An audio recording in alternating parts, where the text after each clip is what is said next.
Trees on the travel show. Rajan's looking for a knees up in Rome. Wow. Face to face with Neanderthals in Gibraltar. And I'm braving the elements in Japan. This is great!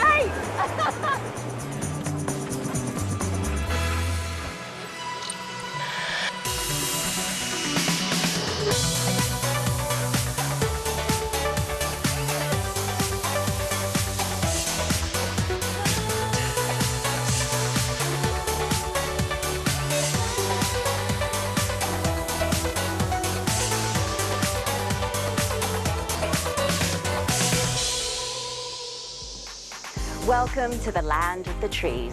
This is Wakayama in central Japan, a short train ride south of Osaka.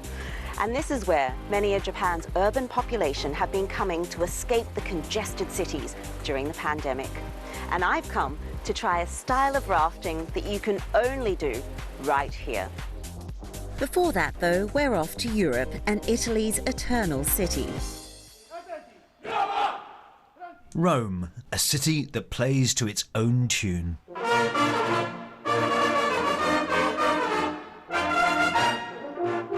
With iconic ancient history punctuating the landscape of this modern metropolis.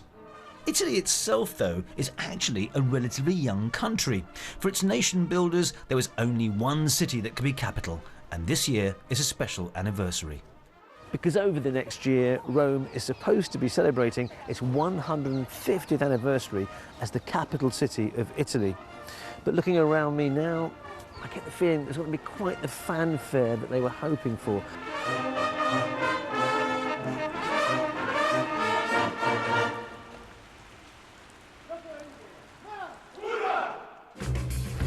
Since its initial big outbreak here, Italy has suppressed the spread of the coronavirus better than many other countries.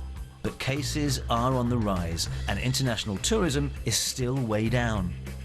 Tour guide Desiree says she's seen demand from international travellers drop by as much as 90%. If you can survive, it's enough.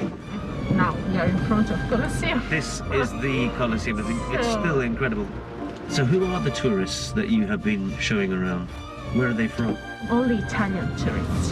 Italian people say me that it's better now because museums are empty and restaurants are empty, hotels are empty. So there's good and bad. There's good and bad. Good and bad. Yeah. Now what I'm seeing here looks like ancient Rome, ancient history here. Want to take a look? Should we have a look? Yeah. Fantastic. The Forum was once a place where Romans gathered together for big processions, speeches and markets. To understand how Rome was, you have to come here, in this place. With this weather too. But what is the connection between this, thousands of years ago, and you and your friends today? What is the connection? I feel the connection today too. I'm Roman. When I'm here, when I walk around the ruins, I can feel the people that were here. Lots of years ago. And 150 years ago, it was that historical connection that made Rome an obvious choice to be capital. Back then, the country that we now know as Italy was a separated collection of states, with Rome at the heart of the Pope-governed papal state. But Italy was in the process of becoming unified, and all roads in this effort led to Rome. Why was it so important, do you think, that Rome had to be the capital of this newly formed Italy? Roma era naturalmente, neanche geograficamente, voglio dire, come storicamente, la città più importante dell'Italia, diciamo anche la città dalla quale si era formata l'Italia proprio dal punto di vista storico, culturale. Non era facile ottenerla appunto per la presenza del Papa. For Italy to become a unified country, it was decided that Rome had to be taken from the Pope by force, starting right here at the city walls next to the Porta Pia monument, which now holds a museum for the military unit called the Bersaglieri, who broke through the city walls first. So this is the document that marks the creation of the Bersaglieri. Hard to believe I'm actually touching a document and allowed to touch a document that is so essential to Italian history. Bersaglieri means sharpshooters in English, and they were famed for their mobility. This is fascinating. That's Porta Pia, where we are right now, and just along the city wall there is the actual invasion opening where they actually went through. This is proper history of this country.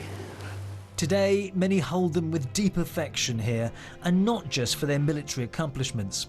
At national events, the Bersaglieri have long been known for a unique style of parade, displaying their historic speed and agility. And I've been granted a private performance by the distinctive marching band. And here they come. March!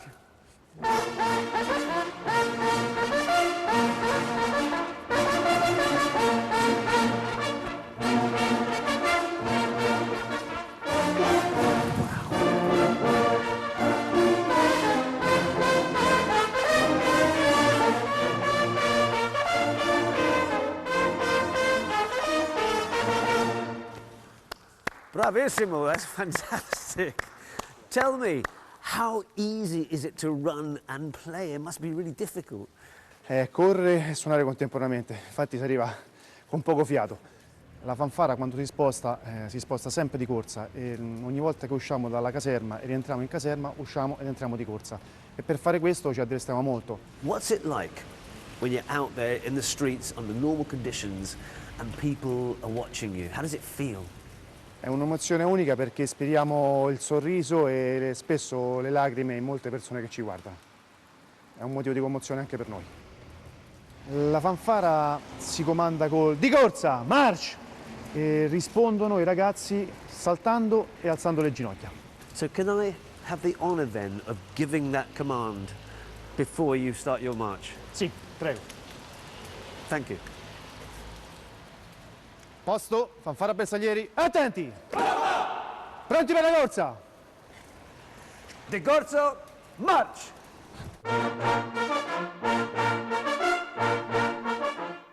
This year, there was due to be a large street parade for the 150th anniversary, with the Bersaglieri taking a starring role. The event became significantly low-key thanks to coronavirus, but fingers crossed, look out in 2021 for heartier celebrations.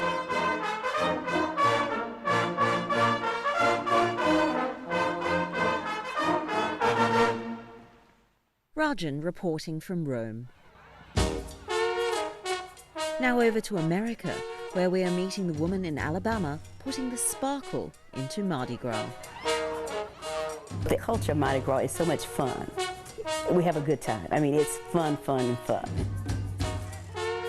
Mardi Gras here was the first.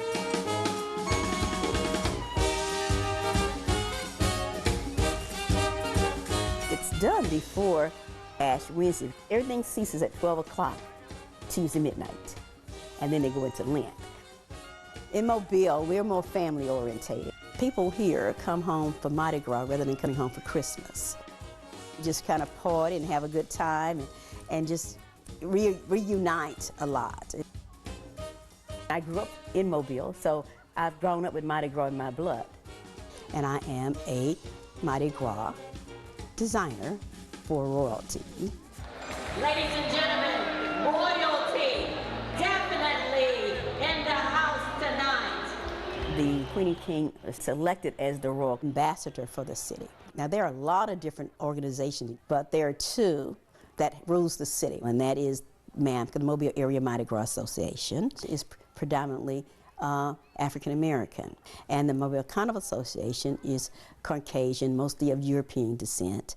But overall, we blend and we enjoy each other and just have a good time. I would not want there to be one big Mardi Gras association. I think the cultural differences and the beauty of the difference in the cultures make it so nice.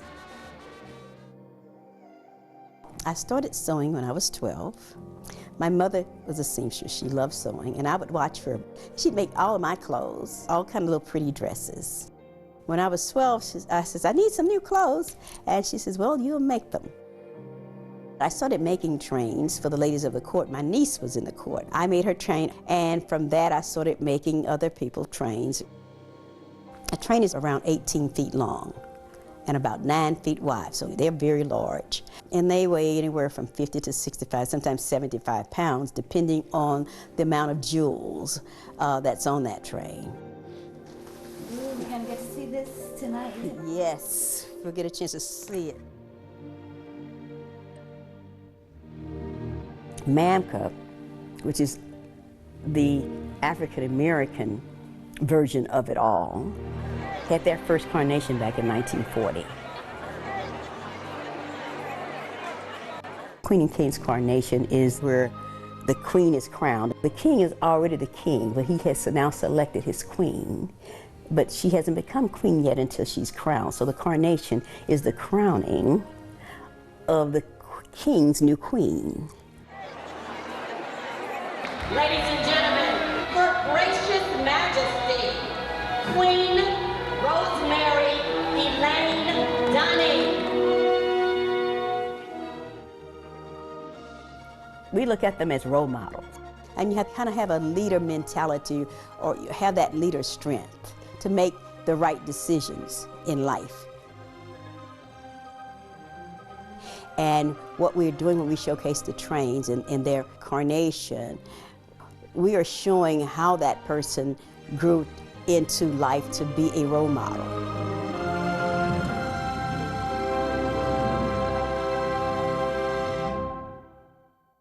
Still to come on The Travel Show. Krista is back in Gibraltar to find out why the Rock was home to the biggest concentration of some of our distant ancestors anywhere in the world. Wow. And I'm in Japan to try out a distinctive style of rafting that dates back over 600 years. I'm totally soaked from my waist down. So don't go away.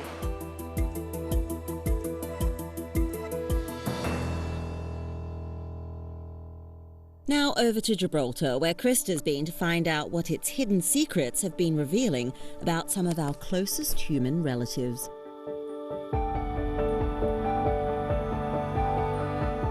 On the southern tip of the Iberian Peninsula lies Gibraltar, a small British overseas territory tucked between Europe and Africa. Thousands of years ago, this was home to the highest concentration of Neanderthals anywhere in the world. Clive Finlayson has been excavating these caves for many years now, slowly uncovering its secrets. A friend of mine called them Neanderthal cities. They really are unique in the world. And the two main ones are, on the left you have Gorham's Cave, on the left of those steps, and on the right Vanguard Cave. Also, evidence suggests they lived here till about 24 to 33,000 years ago, making it one of the last known places they occupied before extinction. This wasn't open water when the Neanderthals lived here. In fact, the beach and the water was miles that way. This was an open plain, like a Mediterranean Serengeti, where you had wild creatures roaming ready for the hunt. Taking a boat trip here is the easiest way to view the caves, but occasionally you can apply for special access to go into them, as it's a UNESCO World Heritage Site and also an active dig area. Wow. It was here that the first fully adult Neanderthal skull was discovered back in 1848, and then later on the bones of 7 other Neanderthal individuals. Wow. Big, aren't they? Oh, incredible.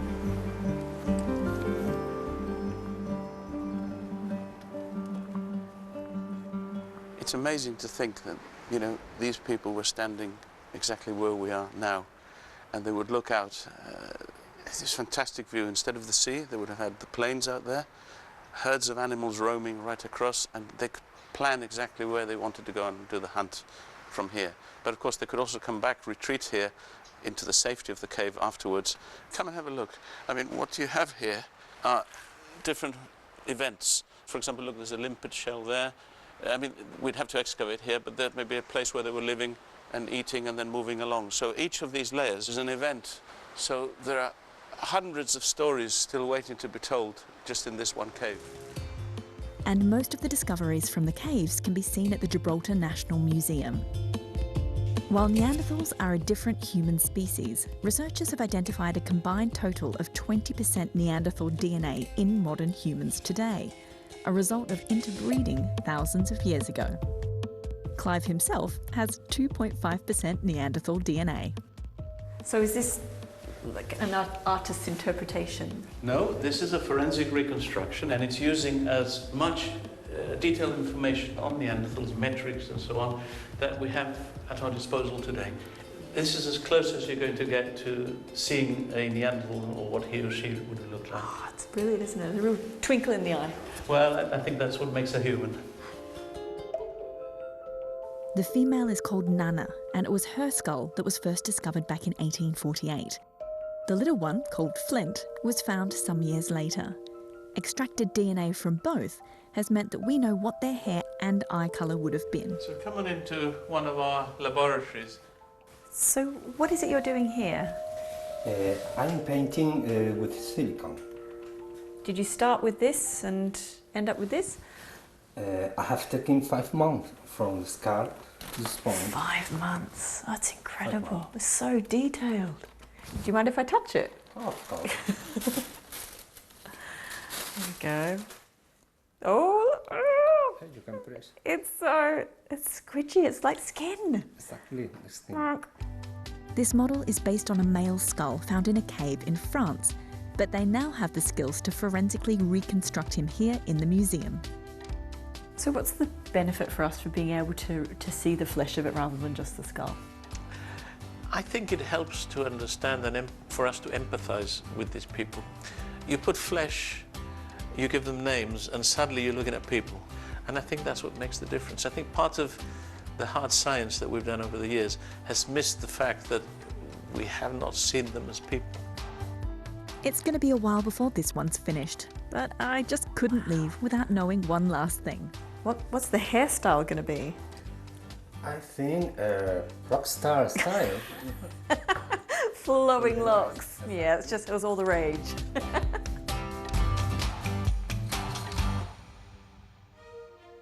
To finish off this week, I'm in the Japanese prefecture of Wakayama.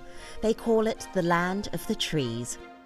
Domestic tourism has risen here recently, with the government subsidizing Japanese getaways, making escapes to remote wildernesses like Wakayama popular. For centuries, the wood here was so sought after that it was used in buildings all around the country, but transporting it was no easy task. They came up with a novel solution, and today, travellers can experience the old journey downstream. It really does look quite strange by today's standards. I don't know what I was expecting, but it really is just a bunch of logs strung together. It must float okay. It's been around long enough. これは、日本で、唯一ここだけなんですけども、このね、和歌山県の飛び地のこの北山村にだけしか、存在しない、観光いかだ下りになります。これは、昔、材木を流してた。これはもう、歴史が600年ぐらい続くんですけども、この、いかだ流しのね、この伝統をやっぱり何かにやっぱり残していきたいなって考えたときに。So what's it like to drive and steer such a long raft like this? まずね、このいかだしになると、初めの3年間っていうのは、練習期間がありまして、その練習期間を3年間終えた後、4年目から、一人前として、観光いかだ下りに乗ることができます。実際には、観光いかだ下りに乗ってから、10年ぐらいしないと一人前にならないと言われています。In the past, once the trees had been felled and strung together, the rafters would ride them down the river to their destination. Today, with travellers on board, the rafts are safer. There are life jackets, handrails and a bench, plus additional measures now for coronavirus, like masks and reduced capacity. But it's still very open to the elements. So we're approaching the first rapid, and it's meant to be the steepest and the most exciting. Hang on. Woo! Whoa! This is great! I'm totally soaked from my waist down.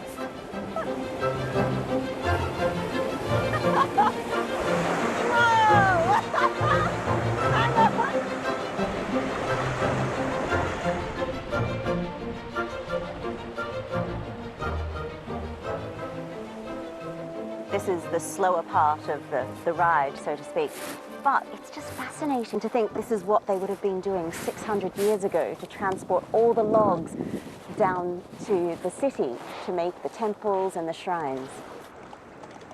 And these skills certainly come in handy these days when the temptation for getting away from big city life and all the new restrictions is greater than ever. コロナでもうストレスが溜まって、で普段仕事でもう満員電車に乗って通勤して、で常にマスクしてっていうのがあって、で自然の中でストレスを少しでも発散したい。 Not that it's all tranquil relaxation. So we're approaching a rapid now, and we stand up so we don't get too wet. Here we go! Woo!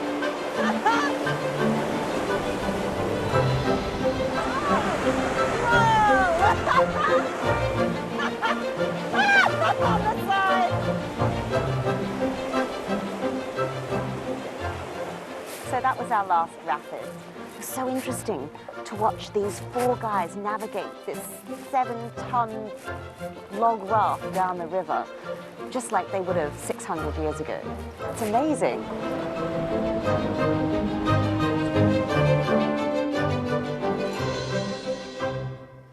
That's all we got time for this week. Coming up next week. We'll be looking back at some of our most memorable trips to Africa, like when Lucy met the former poachers now responsible for protecting some of Rwanda's majestic primates. It's very rare that I'm lost for words, but these beautiful creatures have just completely taken my breath away. And don't forget to follow us in all the usual places. We're BBC Travel on Twitter and Facebook, and BBC Travel Show on Instagram. In the meantime, from me, Carmen Roberts, and the rest of the Travel Show team here in Wakayama, it's goodbye.